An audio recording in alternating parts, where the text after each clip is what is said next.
देखिए Myers formula बनाने के लिए हमें कुछ एजम्पशंस करने पड़ेंगे। एजम्पशंस क्या होंगे कि हम ऐसा मान करके चलेंगे कि हमने जो भी गैस यूज की है एक्सपेरिमेंट के दौरान उसका प्रेशर, वॉल्यूम एंड टेम्परेचर जो होगा वो होगा पी, वी एंड टी। तो इसको मैं इनिशियली लिख देता हूं, let the initial pressure comma volume and temperature of gas are P, V and T। Gas का इनिशियल प्रेशर, वॉल्यूम, टेम्परेचर जो होगा वो होगा P, V और T। ये हमारी सबसे फर्स्ट एजम्पशन है। ओके, अब एक्सपेरिमेंट शुरू करते हैं। अब इसमें हम लोग ये लिखेंगे कि सबसे पहले हम गैस को गर्म करेंगे कांस्टेंट वॉल्यूम पे। तो ये हमारा फर्स्ट केस है जिससे पहला फॉर्मूला बनेगा, फिर सेकंड केस में दूसरा फॉर्मूला आएगा, फिर उन दोनों फॉर्मूलाज को हम लोग कंबाइन कर देंगे, जोड़ देंगे एक ऐसे फॉर्मूला में, उसकी वैल्यूज डाल देंगे कि जिससे हमारे पास मेयर्स फॉर्मूला आ जाएगा Cp minus Cv is equal to R। तो मैं यहां पर लिखता हूं when gas is heated at when gas is heated at constant volume,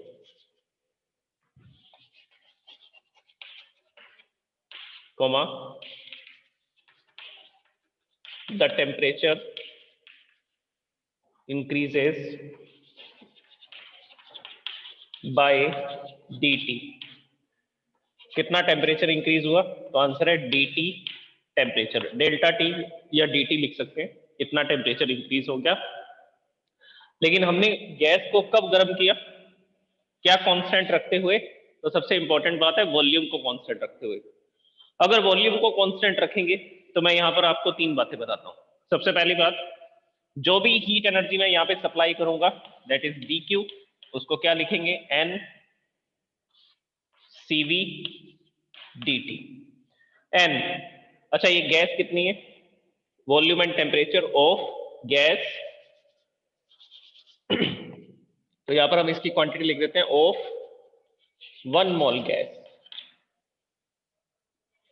are PVT. Initial pressure, volume and temperature of 1 mole gas are PV and T. तो gas कितनी है? 1 मोल। तो नंबर ऑफ मोल की जगह तो क्या लिख देंगे? 1 लिख देंगे। तो हम n को तो लिखेंगे ही नहीं, क्योंकि n की जगह पर तो 1 आ जाएगा। तो जितनी भी हीट एनर्जी हम सप्लाई करेंगे दैट इज Cv dt। अच्छा, अब आप पूछेंगे ये फॉर्मूला कहां से आया? तो अभी थोड़ी देर पहले पढ़ा था ना हमने, Cv is equal to dq upon n dt। ये फॉर्मूला स्टडी किया हमने। ये n dt डिवाइड में है, यहां आएगा तो मल्टीप्लाई में आ जाएगा, यहां आएगा तो मल्टीप्लाई में आएगा। तो क्या फॉर्मूला बनेगा? dq is equal to n, cv यहां पर था और dt इसके मल्टीप्लाई में आ जाएगा। तो दिस इज द फॉर्मूला। ये फॉर्मूला ही तो यूज कर रहे हैं हम, जो भी हमने स्टडी किया था molar specific heat at constant volume में। ओके, तो अगर कांस्टेंट वॉल्यूम पर हम गैस को गर्म करेंगे तो उस समय जितनी भी हीट एनर्जी देंगे उसको लिखा जाएगा dq is equal to cv dt। So this is the heat supplied to the gas. इसके बाद में वॉल्यूम कांस्टेंट है, तो यहां पर लिखते हैं if v is constant,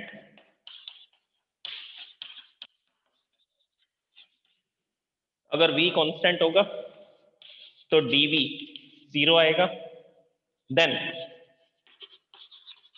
dw is 0, the work done is 0, क्योंकि वर्क डन का फॉर्मूला क्या होता है? p डॉट dv, और dv की वैल्यू अगर 0 लिखेंगे तो उस केस में वर्क डन भी क्या आएगा? 0 आएगा। Then dw is equal to p dot dv is equal to 0। Volume constant है, एक्सपेंशन नहीं हो रहा ना कंप्रेशन हो रहा है, तो वर्क डन 0 होगा उस केस में। ओके, अब तीसरा सेंटेंस सुनिए। तीसरी हम बात करेंगे, टेम्परेचर इंक्रीज हो रहा है। टेम्परेचर इंक्रीज हो रहा है तो इंटरनल एनर्जी भी तो इंक्रीज होगी, और इंटरनल एनर्जी इंक्रीज होगी, वो इंटरनल एनर्जी कितनी इंक्रीज होगी? du। तो इसको मैं ऐसा लिख देता हूं,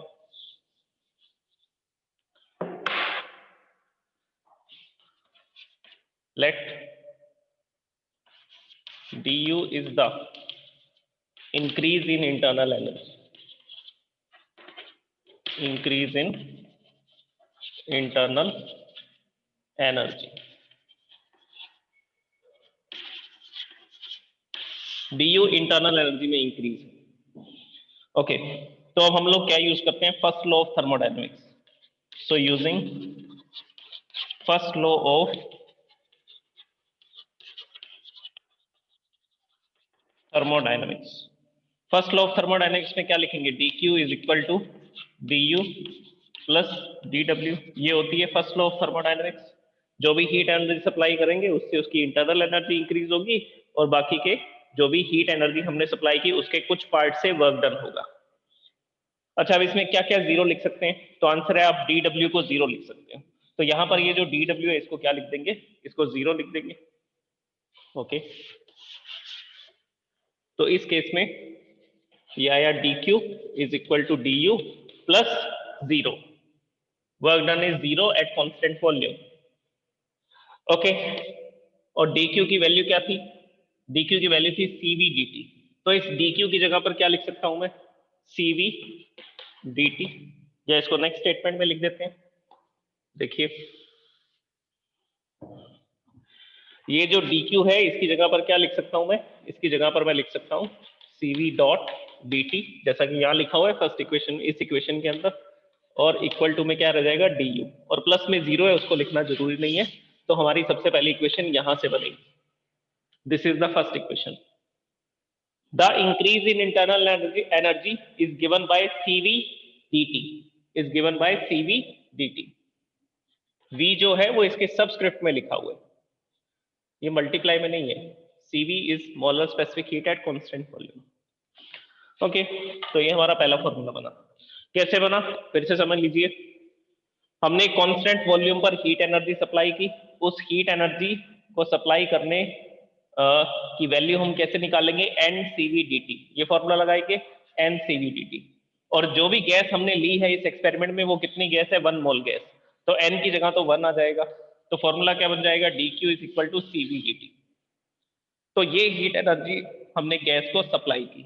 ओके, कांस्टेंट वॉल्यूम पर एक्सपेरिमेंट चल रहा है, तो चेंज इन वॉल्यूम जीरो होगा, चेंज इन वॉल्यूम जीरो होगा तो वर्क डन भी जीरो होगा। अब हम यूज करेंगे first law of thermodynamics, first law of thermodynamics.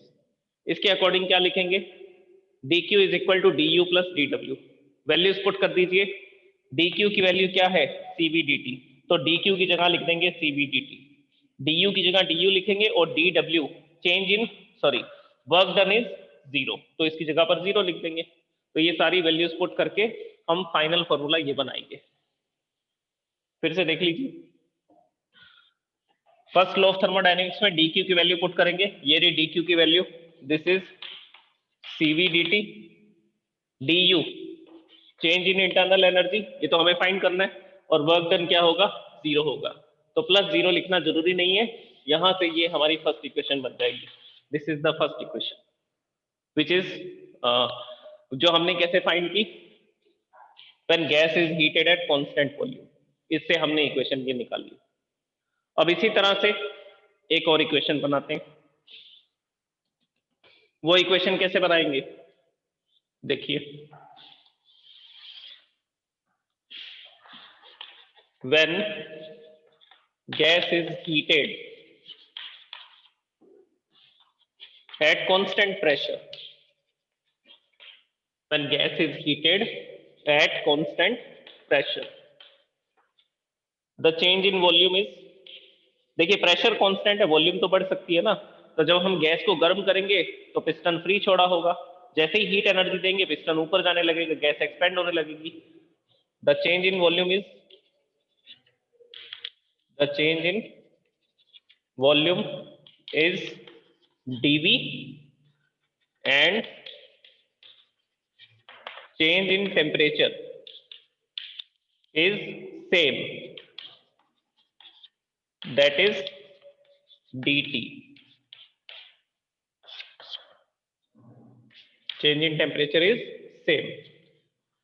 देखिए कांस्टेंट वॉल्यूम पर हम जब गैस को गर्म कर रहे हैं तब भी टेम्परेचर कितना चेंज किया, dt, मतलब कि इस एक्सपेरिमेंट में भी 2 डिग्री सेल्सियस टेम्परेचर बढ़ा है, और जब कांस्टेंट प्रेशर रखेंगे उस केस में भी हमने उस गैस का टेम्परेचर 2 डिग्री सेल्सियस ही इंक्रीज किए।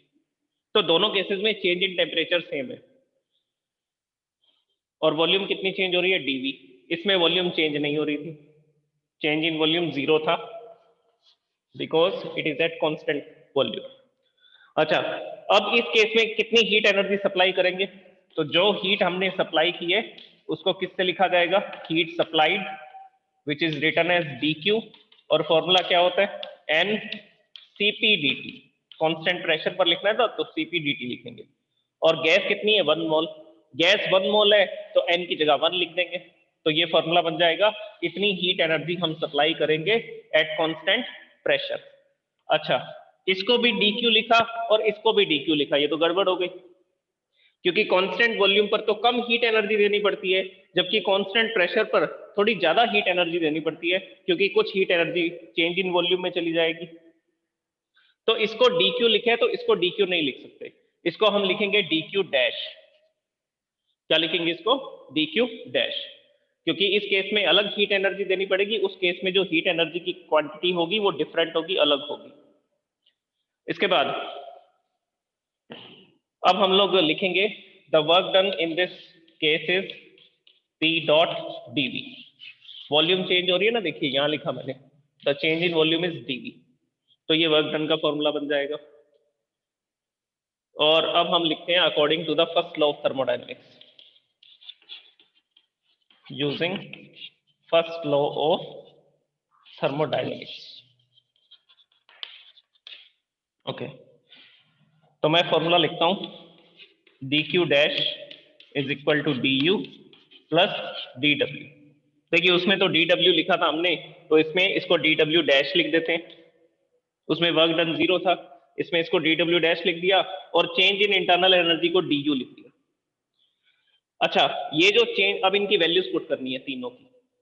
dq डैश, ये जो dq डैश है इसकी वैल्यू ये रही cp dt, तो dq डैश की जगह मैं लिख दूंगा cp dt। ओके, du की जगह क्या लिखूं? du डैश की जगह क्या लिखूं?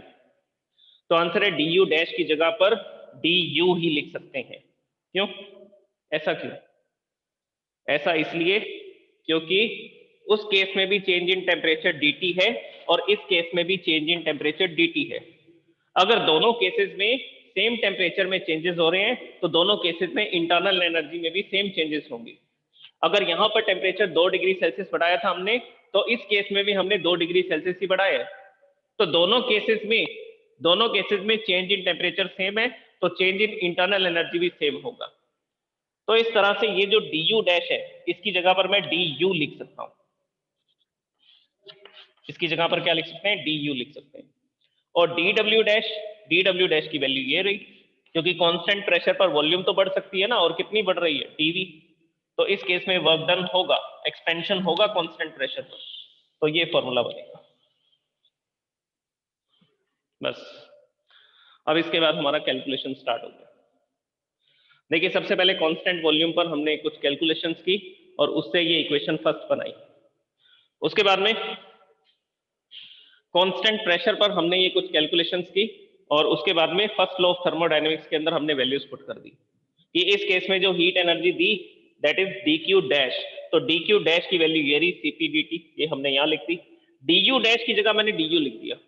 ऐसा क्यों लिखा? उसका कारण मैंने आपको बता दिया कि यहां पर चेंज इन टेम्परेचर dt है और इसमें भी चेंज इन टेम्परेचर dt है, तो इसका मतलब दोनों केसेस में इंटरनल एनर्जी में जो चेंज होगा वो भी सेम होगा। ओके, तो ये du लिख दिया हमने du डैश को, और इस केस में वर्क डन कितना है? P dot dv, P dot dv, ये वर्क डन लिख दिया। This is the second equation, this is the second equation. बस, अब फर्स्ट और सेकेंड इक्वेशन को यूज करना है और इससे हमारा डेरिवेशन हो जाएगा।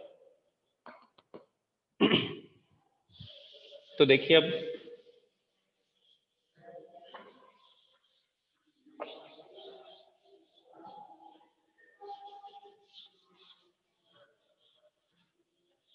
इस इक्वेशन को मैं यहां लिखता हूं, सेकेंड इक्वेशन को। The second equation is Cp dt is equal to du plus P dot dv, this is equation second. इसमें du की वैल्यू पुट कर सकते हैं। कहां से पुट करेंगे? तो आंसर है फ्रॉम द फर्स्ट इक्वेशन। तो यहां लिखेंगे put the value of du from equation 1। तो पुट कर दीजिए, वैल्यू क्या आएगा? Cp dot dt is equal to du is Cv dt plus P dot dv। Okay, ये Cv dt को इधर ले आते हैं, ये पॉजिटिव है, इधर आएगा तो नेगेटिव हो जाएगा, तो इसको लिख देते हैं Cp dt माइनस, ये जब इधर आया तो ये माइनस का हो गया Cv dt इक्वल टू क्या रह गया? इक्वल टू में रह गया P डॉट dv। यहां से क्या कॉमन आ रहा है? तो आंसर है dt कॉमन आ रहा है, तो dt को कॉमन लिख देते हैं। क्या लिखेंगे? Cp माइनस Cv, और इन दोनों के मल्टीप्लाई में क्या आ जाएगा? dt, because dt is common in both, दोनों के अंदर ये कॉमन है। ये P डॉट dv की जगह क्या लिखें? चलो एक बार इसको एज इट इज लिख देते हैं, P डॉट dv। अब हम यूज करेंगे ideal gas equation. Ideal gas equation eight constant pressure.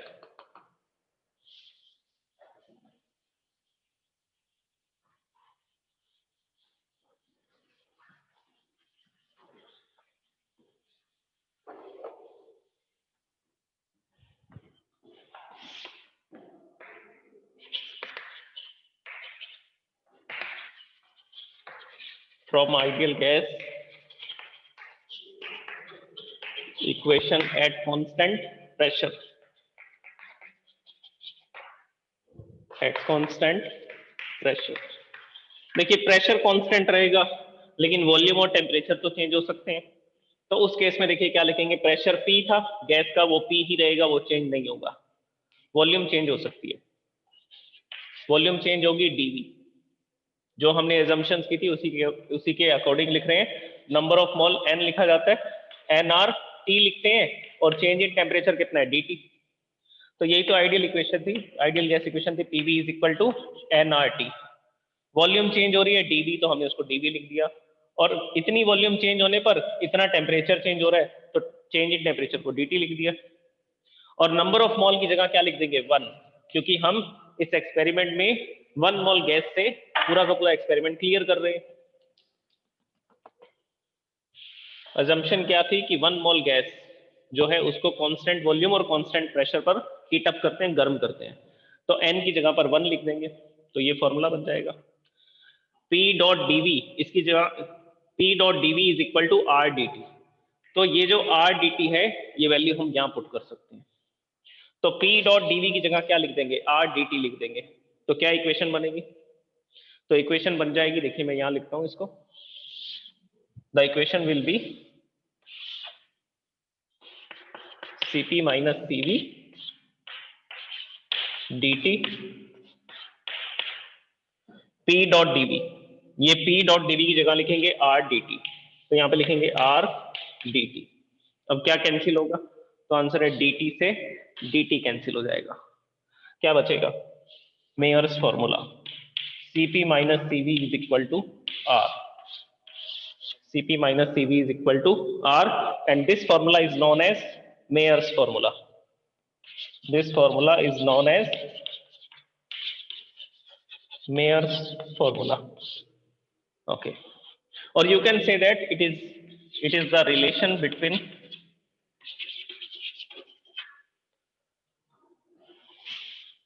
और हम ये भी लिख सकते हैं कि ये कौन कौन सी क्वांटिटीज के बीच में रिलेशन है, यहां लिखता हूं इसको।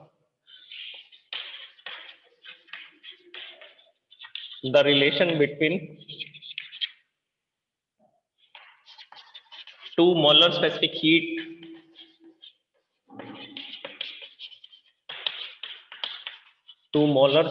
heat of a gas। किसी भी गैस की जो मोलर स्पेसिफिक हीट होती है, Cp और Cv होती है, उनमें ये रिलेशन होता है। और Cp और Cv का जो डिफरेंस होता है वो हमेशा R मिलेगा, दैट इज 8.31। अब मैं आपको इसके एग्जांपल बताता हूँ। तो इस तरह से हमने इसको प्रूफ कर दिया।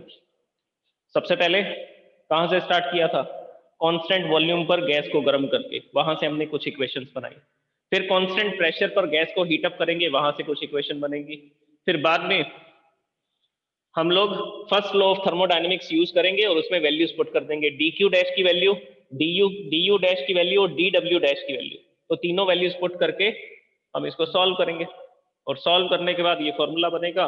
और लास्ट में आइडियल गैस इक्वेशन से क्या करेंगे, पी डॉट डीवी की जगह क्या लिख देंगे, आर डी टी। तो पी डॉट डीवी की जगह आर डी टी लिख देंगे, dt से dt cancel, cp minus cv is equal to r. This is known as Mayer's formula and this is the relation between the two molar specific heat of the gases. अब example सुनिए, example से तो interesting है सबसे।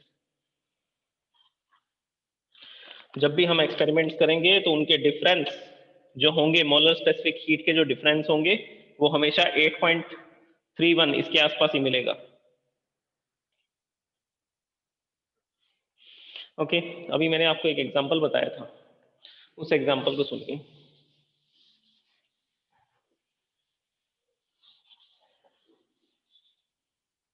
चलिए कुछ gases के बारे में लिख देता हूं मैं। सबसे पहले मैंने हाइड्रोजन गैस के बारे में लिखा था। अच्छा, क्या क्या लिखने वाले हैं हम, Cp और Cv। Here I am writing Cp and here I am writing Cv. First one is hydrogen. Hydrogen के लिए Cp की वैल्यू मैंने कितनी बताई थी, 28.8। Cv की वैल्यू कितनी थी, 20.4। डिफरेंस आएगा 8.4 के आसपास, 8.3 समथिंग आता है, तो 8.4 के आसपास आएगा। तो इनको आप माइनस करेंगे, ये हाइड्रोजन गैस की Cp है, molar specific heat at constant pressure. ये हाइड्रोजन गैस की Cv है, molar specific heat at constant volume. इन दोनों को जब आप माइनस करेंगे तो आपको 8.3 के आसपास आंसर मिलेगा। That is universal gas constant which is written as R, capital R, जिसको किससे लिखा जाता है, R से लिखा जाता है। इसी तरह से और एग्जांपल देखिए, जैसे हीलियम गैस होती है, उसके Cp Cv मैं आपको बताता हूं। Helium,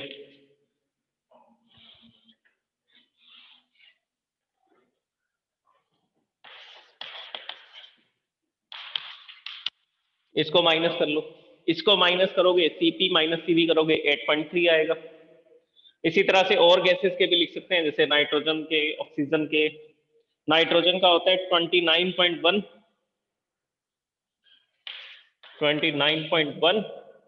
and 20.8। ये डिफरेंस निकालेंगे, फिर से ये डिफरेंस किसके आसपास आएगा, 8.3 के आसपास आएगा। ऑक्सीजन के लिए लिखेंगे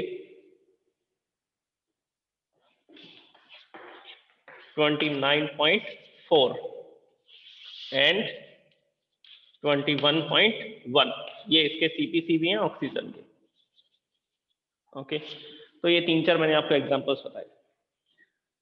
हाइड्रोजन गैस को पिस्टन लगे हुए कंटेनर में गर्म करते हैं तो इतनी हीट एनर्जी देनी पड़ती है, और 1 मोल हाइड्रोजन गैस को क्लोज कंटेनर में गर्म करते हैं तो इतनी हीट एनर्जी देनी पड़ती है।